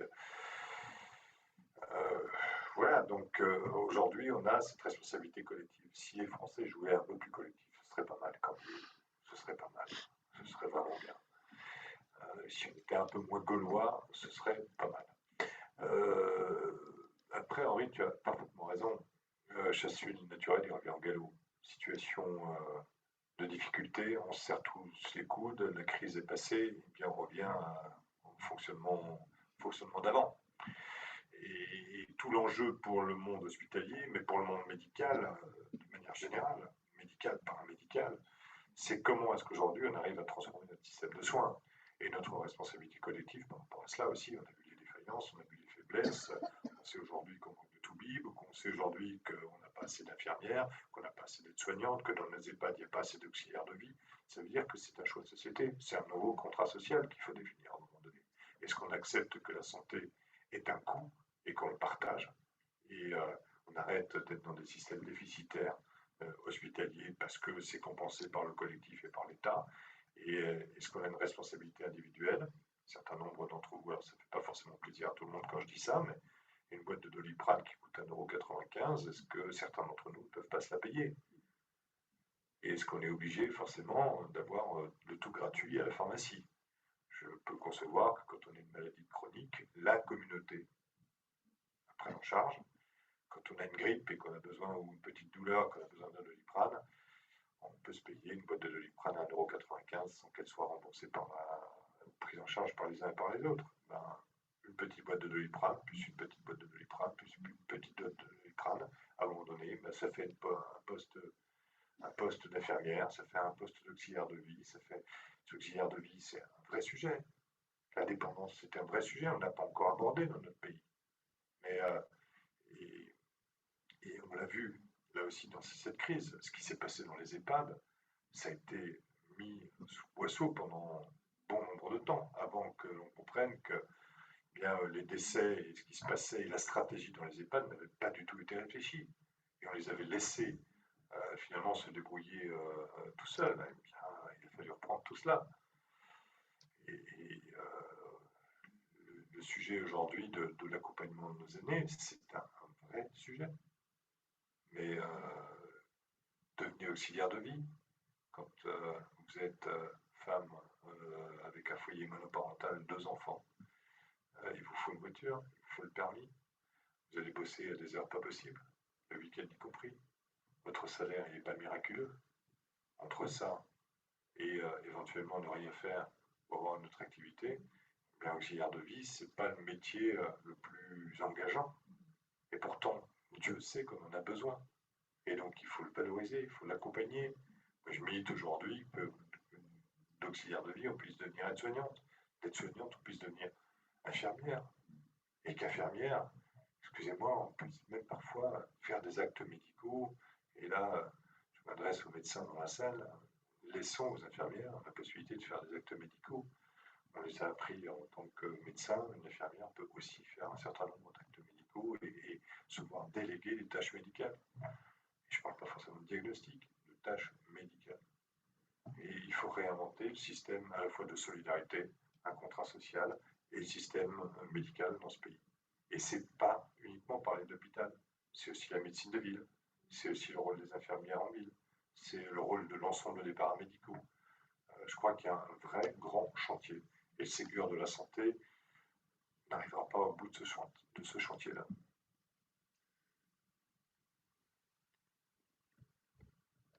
Bonsoir. Je pense que ça fonctionne. Bonsoir, merci pour votre témoignage. J'ai 2 questions en fait. Une première question qui est par rapport aux anti-vax. Donc ça a été souligné dans la question précédente. Il peut y avoir éventuellement un lien sur le personnel médical qui refuse de se vacciner, sur la partie, bien sûr, une fraction qui refuse de se vacciner, un lien entre le fait qu'ils ont dû soigner à un moment où il n'y avait pas de masque. Maintenant, il y a une espèce de retour de Manuel qui dit maintenant on veut nous obliger alors qu'avant on ne nous a pas donné les moyens. Ma question, c'est sur une autre population. J'ai eu l'occasion de discuter avec des jeunes dont les origines familiales sont en Afrique et donc ils sont aussi anti-vax. Et je me pose la question entre le fait qu'ils sont anti-vax et l'aide que les pays comme nous qui avons les moyens peuvent apporter à ces pays-là. Ça, c'est ma première question. La deuxième question, c'est par rapport au fait qu'on s'est retrouvé tout d'un coup, on a découvert, la France, mais l'Europe tout entière, en fait, le monde entier a découvert qu'on n'avait pas de masque et on ne savait plus en fabriquer. Et ça a été vrai pour les masques, ça a été vrai pour l'oxygène, les bouteilles, les fameuses bouteilles sous pression, pour lesquelles il y a une usine qui a fermé il y a quelques années et il n'y a plus d'usine en France. C'est vrai aussi pour tout un tas de médicaments qu'on ne sait plus fabriquer en Europe. Est-ce que cette crise, qu'est-ce qu'elle peut entraîner comme décision de remettre en Europe un certain nombre, et en France, un certain nombre de capacités industrielles? Merci, deux questions bien différentes. Sur l'aide aux pays en voie de développement, c'est comme ça qu'on va les appeler, parce que déjà moins touchés aujourd'hui que nous, probablement pour une question climatique, mais qu'il s'agit aussi de faire passer la vaccination. Parce que si on ne traite pas le monde entier, eh bien, on va passer de crise en crise et de mutation en mutation. C'est juste, c'est la maladie, c'est comme ça. Donc, on se doit, là aussi, je crois, on se doit d'avoir un partage vis-à-vis des pays, en tout cas la France a commencé à agir de la sorte, vis-à-vis des pays africains ou en voie de développement qui ne disposent pas des ressources pour assurer cette vaccination, mais avec une vraie acculturation et une difficulté effectivement de convaincre cette population-là. Aujourd'hui, dans notre population de jeunes, on était, je crois, la semaine dernière à 64% de première vaccination et à peu près quelques pourcentages de plus pour la vaccination complète. Donc, on y arrive petit à petit, en tout cas sur la population d'adolescents. Mais vous avez raison, il y a encore des freins. Il y a des freins et on a aussi ce travail-là, mais qui est un travail pédagogique aussi vis-à-vis des parents, du rôle de la médecine générale, pour vraiment suivre la famille. Et c'est toute cette chaîne de soins qui nous a aussi manqué à un moment donné, et ça se concrétise dans la vaccination, et parfois l'incapacité de la faire parce que la chaîne de soins est rompue pour certains. Sur l'industrialisation, je pense qu'il est illusoire de penser qu'on va réindustrialiser la France ou relocaliser en France des choses qui sont parties en Asie ou au Maghreb et qui ne reviendront pas. Je vous parlais de petits bateaux tout à l'heure. On sait très bien que, par exemple, en termes de confection et de confection de masse, aujourd'hui, on n'est même plus en Asie, on va au Maghreb. Parce que ce sont des pays performants, parce qu'en termes de bilan carbone, c'est beaucoup plus près que l'Asie, parce qu'en termes de livraison, c'est encore plus rapide que l'Asie. Donc c'est vrai que c'est les pays du Maghreb qui tirent leur marron du feu de la fabrication textile aujourd'hui. Nous relocalisons du textile, cependant, du textile de précision, du textile en petites unités, du textile innovant, se relocalise aujourd'hui de manière très forte en Alsace, dans les Vosges, dans l'Aube, par exemple. C'est là-dessus que l'on table et que l'on devient extrêmement performant. Donc il y a des relocalisations, mais qui sont des relocalisations de niche. Sur les médicaments, qu'est-ce qui s'est passé en 1900, dans les années 80, la décision a été prise finalement de se séparer de certaines activités chimiques parce que c'était pas beau, parce que ça sentait fort, parce que les usines, on ne voulait pas les voir près de nos villes, et donc on s'en est défait. C'est aussi simple que ça. Et il y a eu une concurrence à un moment donné asiatique qui a réaspiré tout ça, une main-d'œuvre nettement moins chère, un coût de fabrication inférieur. Souvenez-vous, c'est là où on introduit les médicaments génériques moins chers qui viennent de l'étranger, et on est dans cette sans le vouloir, en essayant de rattraper le trou de la sécurité sociale avec les génériques, finalement, eh bien, on renforce une activité médicamenteuse que chez nous. Et les molécules sources, le paracétamol, il n'y a plus en Europe aujourd'hui. On est à l'étranger. Lointain, en Asie. Comment est-ce qu'on relocalise aujourd'hui un certain nombre de ces productions médicamenteuses? C'est là aussi d'être sur de l'innovation, sur des niches, sur de nouvelles thérapies où on est beaucoup plus performant et on arrive à développer de nouveaux marchés. En termes de relocalisation, on a fait, nous, ce travail extrêmement intéressant pendant la crise aussi, de proposer à un certain nombre d'entreprises de regarder où elles se fournissaient, simplement sur leurs sous-traitants. Elles se sont rendues compte que parfois elles avaient un sous-traitant à 50 km de chez elles, qu'elles ignoraient, et qu'elles allaient chercher de la sous-traitance bien plus lointaine. Et on a essayé de relocaliser cette sous-traitance dans la région. Ça se chiffre à plusieurs dizaines de millions d'euros. Et c'est un travail, là aussi, qui est en train de s'opérer. Et qui s'opère de manière naturelle dans l'industrie et dans l'économie française en ce moment, tout simplement parce que le coût carbone Et l'éco, enfin, l'économie aujourd'hui se joue aussi à partir de cette image de développement durable. Et la responsabilité sociale et environnementale des chefs d'entreprise a fortement évolué et on se rend compte qu'à cause du coût carbone, mais aussi en termes d'image, il y a une véritable transformation qui est en train de s'opérer. Et la relocalisation, elle se fait aussi à travers ces externalités négatives ou positives qu'on cherche à majorer ou à minorer et qui font que ça devient aussi une force de vente aujourd'hui. Être beaucoup plus vertueux dans le développement durable fait que automatiquement on va chercher à relocaliser en proximité un certain nombre de ces activités. Et c'est un mouvement qu'on sent vraiment très fort en ce moment.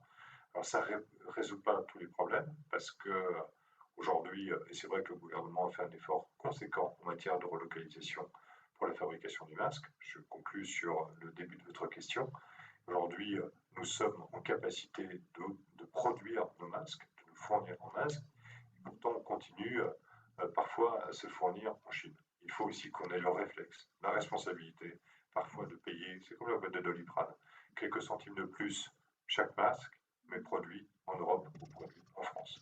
Donc on a toute cette responsabilité collective, c'est les amis que nous portons, c'est la consommation de proximité, c'est l'alimentation et les choix alimentaires qui font que ça renforcera à un moment donné notre capacité de produire en local. Dans notre pays, nous ne sommes plus autosuffisants en termes de production agricole, il faut le savoir. Donc c'est des filières entières de maraîchage, d'arboriculture qu'il faut aujourd'hui créer, qu'il faut créer en proximité. Ça répond à votre question sur la relation aux régions et à la proximité. C'est-à-dire que ce n'est pas depuis le ministère de l'Agriculture que ces choses-là se décident, c'est en proximité avec les agriculteurs eux-mêmes qui sont en capacité de muter, qui ont compris aujourd'hui qu'ils devaient, face aux aléas climatiques, se transformer. Moi, c'est la première fois que ça m'arrive pendant les vacances, j'ai des agriculteurs qui m'appellent en disant écoute, ce qu'on est en train de vivre, on ne veut plus le vivre. Donc il faut qu'on change de modèle. Le modèle, il est profond, il est ancré en nous, et pourtant, on doit transformer ce que nos anciens nous ont appris. Parce que ça va tellement vite. Quand on s'est installé, on avait une crise tous les 10 ans. Aujourd'hui, on a au minimum une crise tous les ans, voire 2 crises tous les ans. Comment veux-tu qu'on s'en sorte? Et donc, il disait, donc il faut qu'on transforme. Aide-nous à transformer notre modèle, aide-nous à nous transformer. Et donc derrière, c'est des relocalisations, c'est effectivement de la proximité, c'est de la restauration en domicile, dans les lycées, dans les collèges, dans les hôpitaux, avec de la production locale.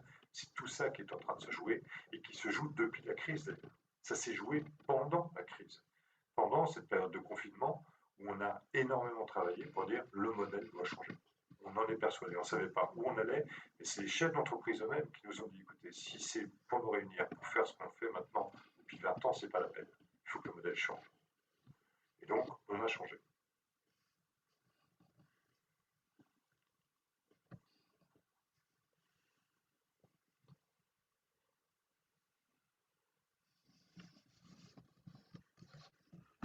Jean-Michel, tu avais 2 questions. Ah bon, bah d'accord. La première, c'était. Attends, prends le micro pour qu'on t'entende sur le. Écoute, je vais voir si je peux changer là. Oui, la première question, c'était pour la fabrication des marques.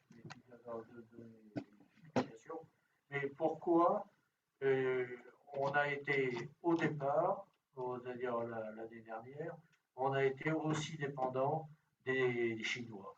Parce qu'on a quand même l'industrie textile dans les Vosges, on a l'industrie textile en Alsace. Hein, est-ce qu'on ne pouvait pas réquisitionner, je vais dire, mais réquisitionner l'industrie textile pour fabriquer des masques avant qu'on soit obligé d'aller là-bas?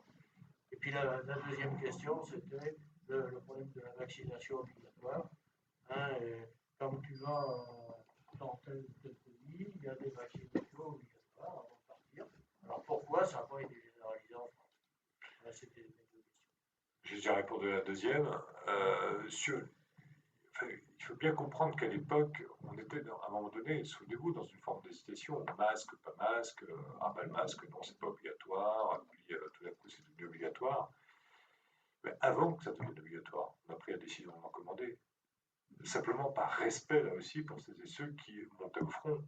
Montaient au front, c'est pas que les soignants, mais c'était la caissière, c'était le gendarme. Il y a des C'est- tas c'est- d'associations qui ont fabriqué des Oui, alors, oui, mais là aussi, d'accord. Et cher Jean-Michel, à ce moment-là, tu as la norme française qui fait pom, pom, et qui dit stop, il faut qu'il soit testé.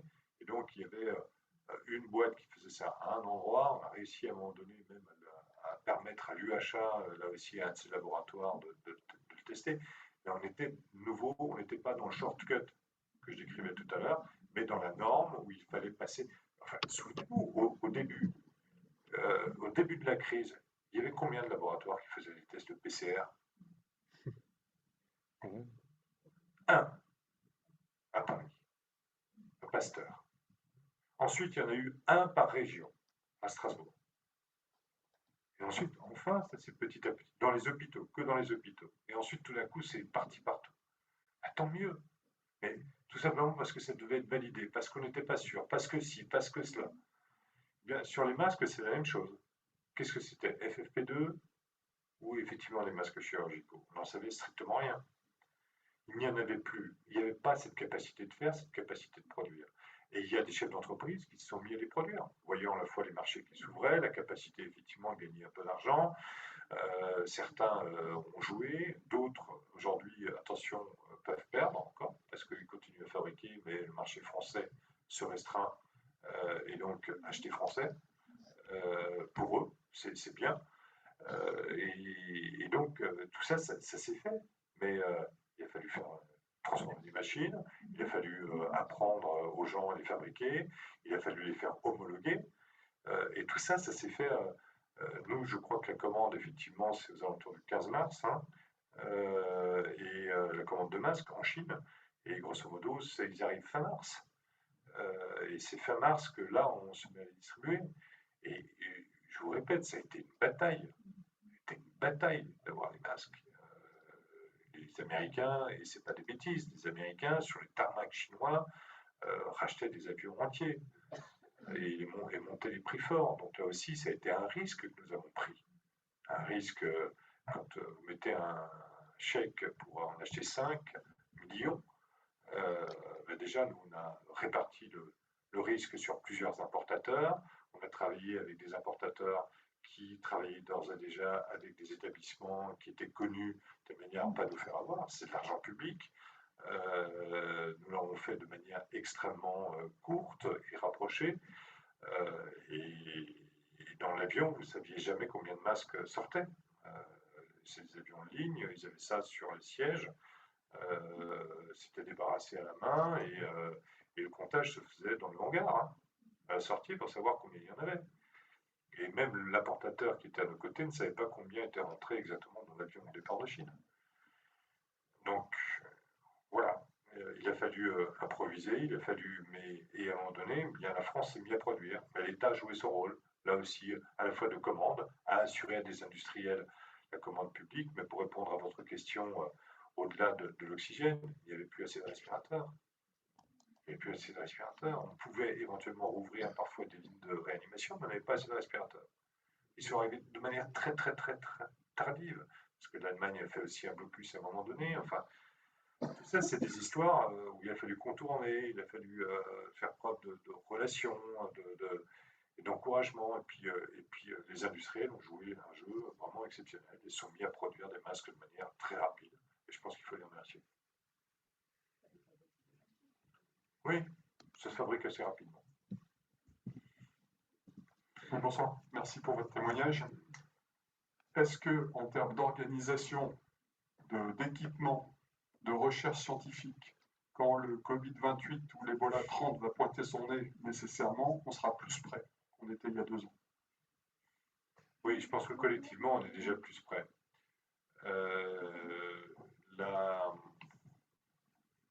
Le collectif, la communauté est prête aujourd'hui, je pense. Après, est-ce qu'elle va l'accepter? C'est différent. Il faut qu'on sorte de la crise. On est encore dedans. Et le problème, c'est durer. Ça peut encore durer quelques mois. Je pense qu'en termes, enfin, d'un point de vue sanitaire, d'un point de vue organisation, oui, on a appris. Ça ne veut pas dire qu'on est prêt. Encore une fois, les hôpitaux aujourd'hui ne sont pas, enfin, manque de matériel. Encore aujourd'hui, on fait des dotations. La région a décidé, par exemple, de mettre, il y a 10 groupements hospitaliers de territoire à l'échelle de la région. On va doter de 5 millions ces GHT pour leur permettre justement d'assurer les transformations de leurs centres hospitaliers vers des crises futures. Est-ce qu'il faut des lits supplémentaires provisoires qu'on stocke? Est-ce qu'il faut des unités de réanimation mobiles? Est-ce qu'il faut justement des respirateurs supplémentaires? Mais un respirateur, il faut qu'il respire. Et donc il faut là aussi l'entretenir. Et puis il faut qu'il y ait une forme de rotation. Et puis il faut que le personnel soit formé. Donc ce n'est pas simplement des problèmes de matériel, c'est vraiment des problèmes de conception, d'organisation face à la crise. Je pense qu'en tout cas, ce qui concerne Mulhouse, on aura beaucoup appris. J'en ai pas parlé, mais la collaboration avec l'armée était aussi un moment très intense et très fort. L'arrivée de l'armée, des médecins de l'armée, c'est des méthodes qui n'étaient pas forcément préparées. Et c'était une collaboration extrêmement intéressante. J'ai assisté à leur départ.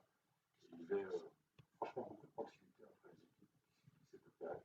Et ils ont appris d'un peu. Oui, on a appris. Donc, ils ont transféré 6 patients dans la 330. C'est 6 ambulances, 6 équipes derrière.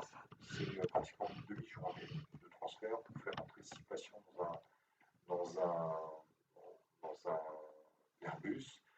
Les équipes, les médecins ont appris.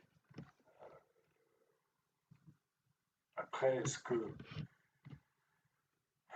collectivement, il y a encore des marges de progrès? Certainement. Je disais, la concurrence ou le choix de ne pas faire appel au ministère de l'Intérieur, c'est un choix par la suite qui a été un peu contrebalancé en reconfiant au préfet l'organisation et la gestion de la crise. C'était un peu en retour en arrière. Là, on peut encore progresser au niveau national, certainement. Mais aujourd'hui, nos établissements, nos personnels, le monde libéral a besoin de soutien, je pense aussi, et d'être renforcé. Et je crois que c'est ça, là. Ils se sont pris quand même un coup sur la figure, quelque chose, des professionnels de santé dans la salle, mais ça a été juste quelque chose d'extrêmement intense qui laissera des cicatrices. Et c'est ces cicatrices-là qu'on doit vraiment soigner et pour lesquelles on doit vraiment s'engager. À propos de cicatrices, peut-être une lecture sur les jeunes générations, avec les déscolarisations qu'ont entraîné les confinements, avec les traumatismes du fait des confinements, des césures profondes que des psychiatres analysent et qui semblent souvent parfois imprimées sur du long terme, qui vont contribuer sans doute à renforcer certaines fractures aussi entre des catégories de jeunes. Voilà, où est-ce qu'on en est de cette lecture-là aussi? Il est à demi-plein ou il est à demi-vide? Non, je pose cette question parce que, Henri le sait, la prise en charge aujourd'hui de la psychiatrie dans notre pays, entre autres, c'est un vrai sujet. La pédopsychiatrie est un vrai sujet. Quand on met chez Henri 2 ans pour avoir le bilan d'un gamin en CMPP, c'est juste anormal. Et la crise ne fait que renforcer ce phénomène-là. Cette césure, elle s'est amplifiée par la crise. Elle s'est amplifiée par le manque de moyens déjà qui existait avant et qui n'arrive pas à répondre, qui n'arrivait déjà pas à répondre à la demande avant, et qui arrive encore moins aujourd'hui à faire face à ce qui est en train d'arriver. C'est pour ça que je disais que, attention, on est potentiellement face à une crise sociale véritable. Pas aujourd'hui, mais elle pourra se produire dans 10 ans, parce que les fractures et les fissures et les stigmates, ce qui vient de se passer, vont se révéler psychologiquement dans les 10 ou 15 ans qui viennent. Et là, on a un vrai sujet. Et c'est de nouveau un sujet, excusez-moi, de choix collectif, de priorité collective. Et si on n'assure pas une forme de soutien, de renforcement, de plan Marshall aujourd'hui, de la psychiatrie, de la pédopsychiatrie de notre pays, attention, il y a un vrai danger. Il y a un vrai danger. Et là-dessus, mais c'est aussi la gérontopsie, c'est aussi la psychiatrie aujourd'hui, des personnes qui sont issues effectivement des phénomènes migratoires. Enfin, c'est extrêmement compliqué. Et on regarde ça, on se dit, bah, tiens, c'est normal. Ben non, c'est pas normal. Et là, c'est un sujet, là, c'est un vrai sujet de fracture et d'inadaptation au monde réel et au monde qui se transforme en ce moment. Et pour le politique que je suis, pour le médecin que je suis, ça pose de nouveau des questions vraiment différentes. Mais pour le politique que je suis, je pense que enfin, moi je vous alerte, il y a un vrai sujet là qui nous concerne tous. Et regardez autour de vous le nombre de personnes aujourd'hui qui sont touchées par le Covid long. Est-ce que c'est un Covid long ou est-ce que c'est les effets de tout ce qu'ils ont vécu? Tout ce qui remonte aujourd'hui. D'ailleurs, on ne sait pas encore ce que c'est vraiment le Covid long. Il y a des équipes spécialisées qui rentrent là-dessus. C'est des vrais sujets auxquels la médecine est confrontée, auxquels surtout les uns et les autres pouvons être confrontés. Mais je n'ai pas de réponse. J'ai pas de réponse. Je pose la question, le sujet, mais je n'ai pas les réponses. Vous avez évoqué tout à l'heure la place de l'Europe dans cette crise, mais vous avez abordé qu'un seul aspect, les relations transfrontalières avec les pays voisins. Mais que pensez-vous de la politique européenne d'achat groupé de vaccins? C'était la meilleure des choses. Sinon, ça aurait été la vente aux enchères, celui qui payait le plus, qui touchait le gros lot. Donc il y avait une régulation qui s'est faite. Je pense que c'était très bien. La question, c'est est-ce que est-ce que l'Europe est arrivée suffisamment tôt pour avoir les vaccins disponibles le plus tôt possible par rapport à l'Angleterre qui avait une politique particulière et à Trump qui a passé. La question, c'est est-ce qu'à un moment donné, on a mis l'argent où il fallait quand il fallait pour produire un vaccin? La réponse est naturellement non.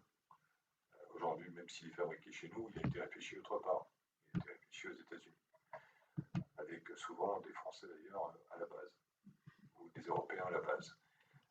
Donc la question, c'est justement, ça revient à rejoindre la relocalisation, c'est aujourd'hui où est-ce qu'on met notre argent en matière d'innovation, de recherche, et pour être le plus performant possible et pour se préparer à Ebola 28. La question est là aussi. Comment est-ce que nos chercheurs, nos unités de production, nos laboratoires bien fonctionnent pour aller beaucoup plus vite? Et comment est-ce qu'à un moment donné, un gouvernement décide de mettre 3-4 milliards sur la table en disant vous avez 6 mois pour produire un vaccin? C'est ce qu'a fait Trump. L'Europe a bien joué le jeu comme d'un point de vue économique aussi, avec le couple franco-allemand et Merkel qui à un moment donné décoince sur les 700 milliards. Heureusement effectivement que nous pouvons et que nous avons bénéficié de ces 700 milliards pour relancer l'économie. C'est clair. J'ai quelqu'un là sur Internet qui, à partir de la question de décentralisation qu'on a déjà discuté, donner plus de responsabilité au niveau local, elle pose la question aussi du poids et des freins de l'ARS. L'ARS est apparu comme un peu un monstre dans cet ensemble. Alors, nous avons interrogé encore récemment le Premier ministre sur la possibilité de décentraliser l'ARS pour lui permettre de ne plus être ce monstre. La réponse, c'est mesdames et messieurs les présidents de région, en période de crise, on ne change pas une administration qui gère la crise. La date de la semaine dernière. la question que je voulais poser, c'était à quoi sert l'ARS? Non, il faut pas être aussi taquin. Non, parce qu'il est très bon professionnel à l'ARS. Franchement, il est très bon professionnel et encore une fois, c'est pas moi.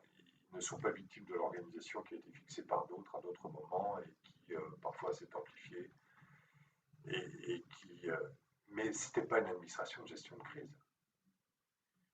Enfin, je sais pas, vous n'avez pas demandé à un service d'Anapat de faire du SAMU. Là, vous comprenez tous. Ben, c'est la même chose. Vous avez une organisation en France autour du ministère de l'Intérieur, j'insiste là-dessus, qui a les organisations, qui a les hommes et les femmes nécessaires, qui a les infrastructures, qui est organisée sous la responsabilité du préfet, qui est préfet de zone, qui peut déclencher l'armée, qui peut déclencher des forces civiles, qui peut mettre tout ça en branle. Et le préfet il était là en train de dire non, il faut passer par l'ARS. Je vous racontais tout à l'heure, pour faire atterrir un hélicoptère quelque part, quand vous avez un hélicoptère, c'est des Caïmans, vous ne faites pas atterrir ça sur la drop zone de l'hôpital de Mulhouse. C'est pas assez important, donc il faut le faire sur un. Et non, l'ARS disait il faut qu'il atterrisse là. Le médecin disait mais c'est pas possible parce que c'est un Caïman et Caïman il faut aller le faire atterrir au moins à Psaïm sur l'aérodrome, à la place. Voilà. C'est juste la connaissance métier à un moment donné. Ils n'avaient pas la connaissance métier, l'habitude de la gestion de crise. Là aujourd'hui, non, je ne dis pas. Ils ont appris, ils ont eu le temps d'apprendre.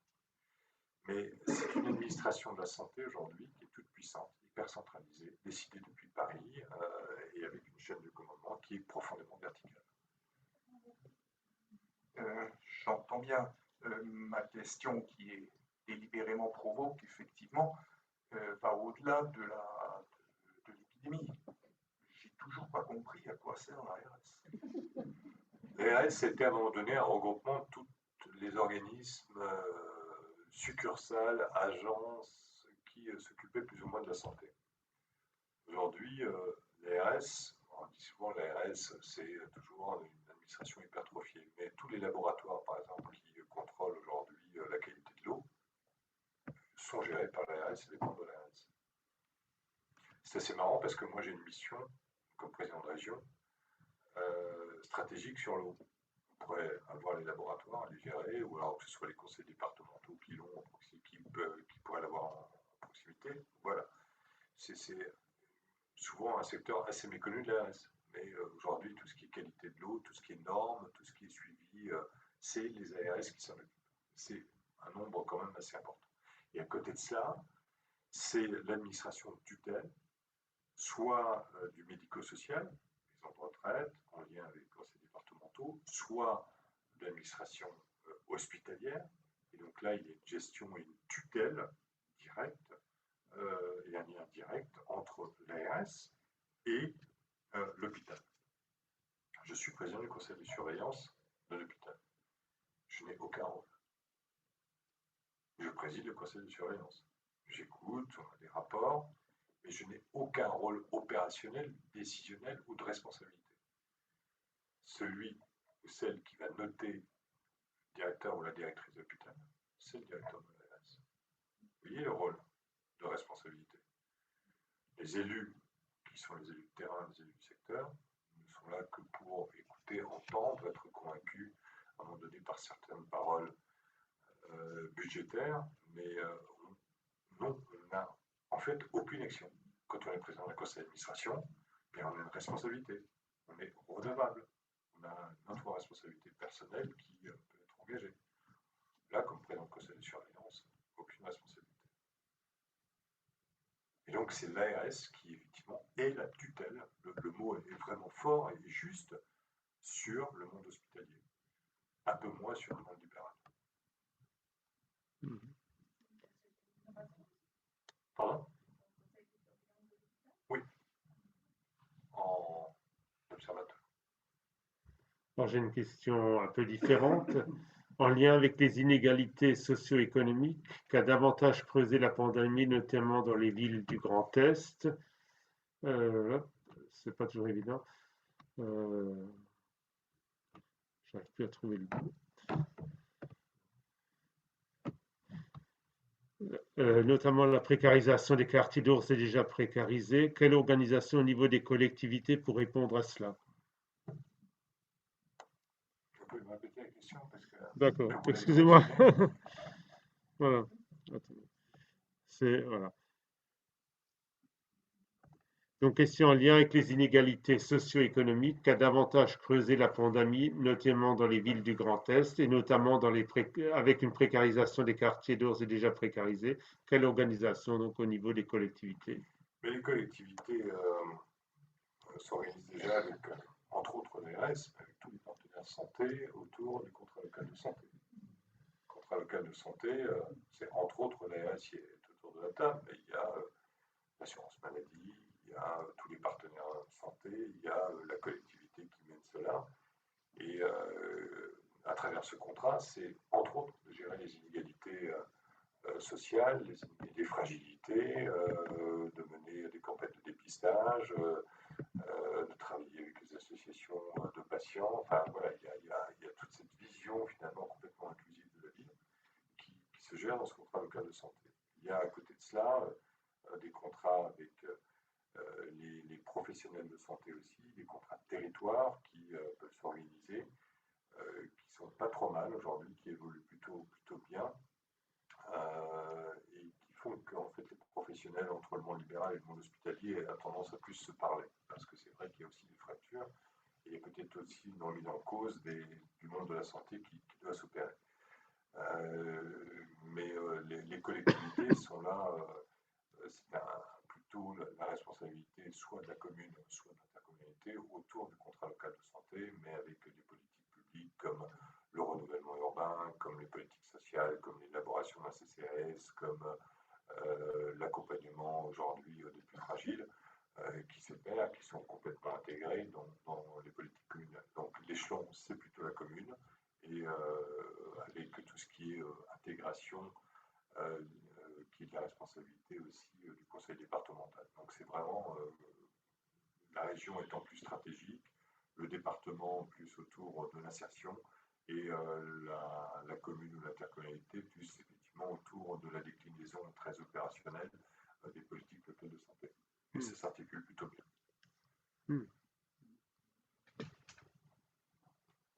Je voudrais juste revenir sur l'ARS. Je pense que quelque part, tu es modeste, parce que je crois que pendant la pandémie, tu as eu la peau du directeur de l'ARS. Non. non, ça je ne suis pas d'accord avec toi. Je ne suis pas d'accord. Autant j'ai eu parfois des échanges très virils avec lui, autant je ne pense pas être la cause de son départ.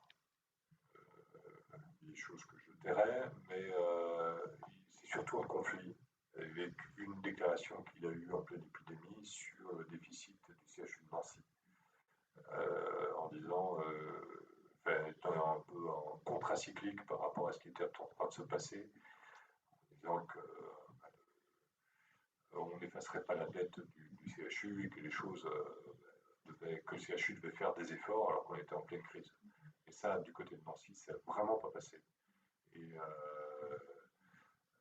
son éloignement aussi par contre du terrain a fait qu'il a été, à mon avis, décidé effectivement de le déplacer. Mais franchement, moi je n'ai pas milité, je ne milite jamais en temps de crise pour le départ de qui que ce soit. Je pense qu'il faut être effectivement raisonnable. Et quand on est dans le même bateau, on est dans le même bateau jusqu'à la fin. Et après, on règle ses comptes.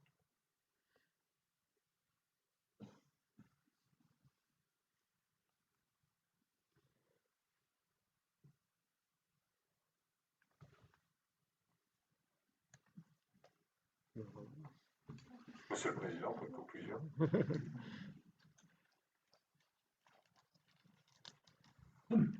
Un grand merci pour ce témoignage. Je dirais en 2 mots pour être rapide vu l'heure, nous appelle, je crois, tous à notre responsabilité et à nos responsabilités. Voilà, un très grand merci. Donc, Du coup, je suis très heureux avec l'équipe de préparation de vous présenter notre prochain cycle de conférences autour de la question des libertés. Voilà, ouvrez vos agendas. Donc le 9 novembre, dans un mois, nous accueillerons Bertrand Vergeny, qui est philosophe et théologien orthodoxe, pour nous aider à repenser les fondements de la liberté, puisqu'on se rend compte que dans l'individuation actuelle de nos sociétés, dans la fragmentation dont on parlait, nous avons chacun une certaine idée de la liberté et qu'il serait peut-être bon aussi de nous rappeler ce que nous ont enseigné les grandes traditions philosophiques pour replacer les curseurs. Le 7 décembre, nous accueillerons Madame Cantos-Perber, qui est philosophe universitaire, elle était directrice de l'École normale supérieure à Paris, et qui s'est beaucoup intéressée ces dernières années aux questions de liberté publique et plus récemment de liberté d'expression. On en a parlé tout à l'heure également des difficultés de débattre au lieu de s'invectiver. Avec un titre un peu provocant d'ailleurs, est-ce que la liberté d'expression est un idéal du passé? Le 1er février, une table ronde avec des personnes qui sont ou ont été privées de liberté ou d'une forme de liberté. Est-ce qu'on peut néanmoins, dans ces conditions, garder ou retrouver malgré tout une certaine liberté intérieure? Le 8 mars, journée de la femme, le thème sera au consentement, pas pour refaire des témoignages, mais c'est une conférence donnée par une philosophe et psychanalyste qui a analysé la question du consentement.